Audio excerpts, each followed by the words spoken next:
Тож журналісти від CNN регулярно перевіряють факти заяв політиків, виявляючи неправдиві твердження, які вводять в оману людей. Тож ось вам 5 брехливих тверджень Трампа про НАТО.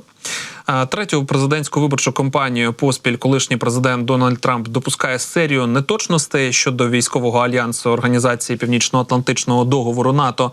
Цими вихідними Трамп викликав трансатлантичний скандал, заявивши на суботньому предвиборчому мітингу, що одного разу він сказав президенту великої країни НАТО, що якщо ця країна не сплатить свої рахунки, він не буде захищати її від російського вторгнення і навіть заохочуватиме Росію робити все, що вона хоче.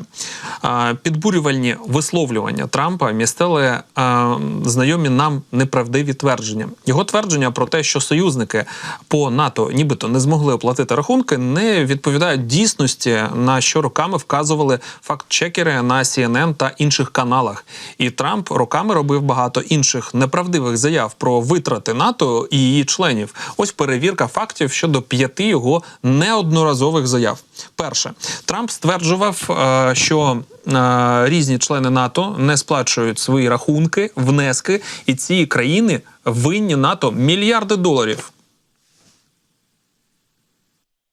Спочатку факти. Усі ці заяви Трампа не відповідають дійсності. Хоча більшість членів НАТО не виконують цільового показника Альянсу, згідно з яким кожен член Альянсу має витрачати на оборону щонайменше 2% валового внутрішнього продукту, цільовий показник у 2% є орієнтиром, який не створює рахунків, боргів чи юридичних зобов'язань у разі його невиконання. Насправді цей орієнтир зовсім не вимагає виплат на користь НАТО чи США. Скоріше, вона просто вимагає, щоб кожна країна витрачала кошти на власні оборонні програми. Коли президентом був Трамп, директива була написана поблажливою мовою, яка чітко давала зрозуміти, що вона не є твердим зобов'язанням.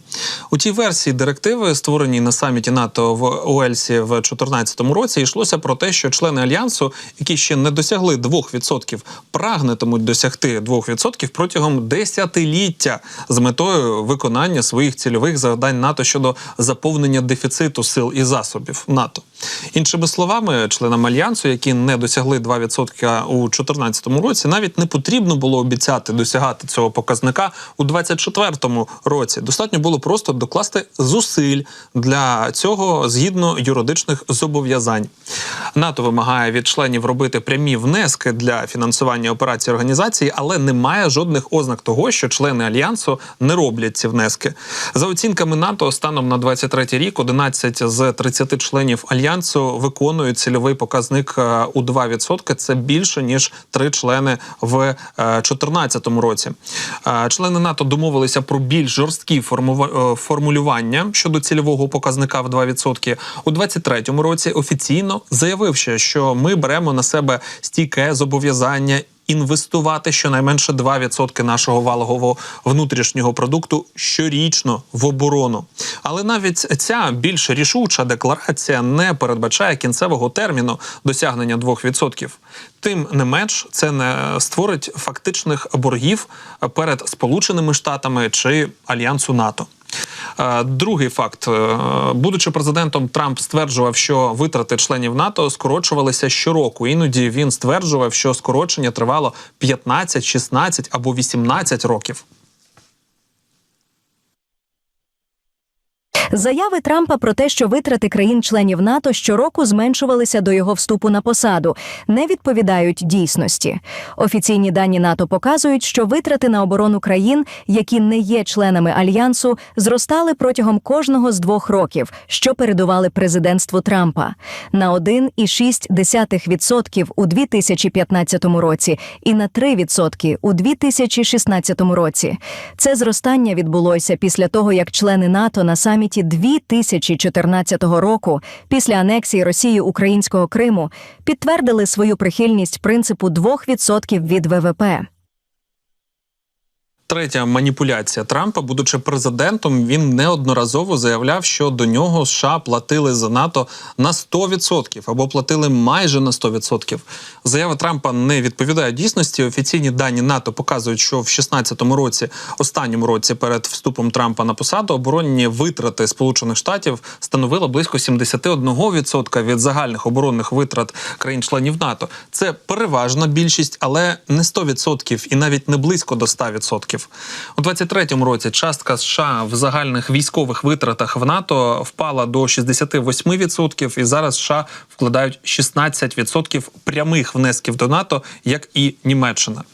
Четверта брехня. Під час свого президентства Трамп кілька разів зазначав, що до його приходу до влади США навіть не вимагали від членів НАТО збільшити свої витрати на оборону. Це теж брехня, бо заяви Трампа не відповідають дійсності. І Обама, і його попередник, президент Джордж Буш, неодноразово закликали інших членів НАТО витрачати більше коштів на оборону, хоча їхня публічна мова була менш конфронтаційною, ніж у Трампа. І п'ятий факт. Критикуючи НАТО як під час, так і після свого президентства, Трамп стверджував, що Альянс витратив $3 мільярди на будівлю своєї штаб-квартири в Бельгії.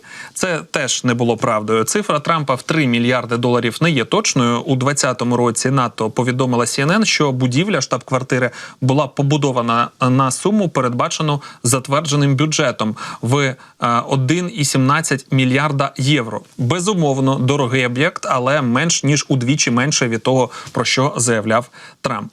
Ось такі новини, які стосуються цього кандидата в президенти. Насправді є дуже багато маніпулятивних речей, які він говорить, і певні експерти, багато експертів говорять про те, що незрозуміло, яким буде Трамп, коли він обійме і якщо він обійме цю посаду очільника Сполучених Штатів Америки.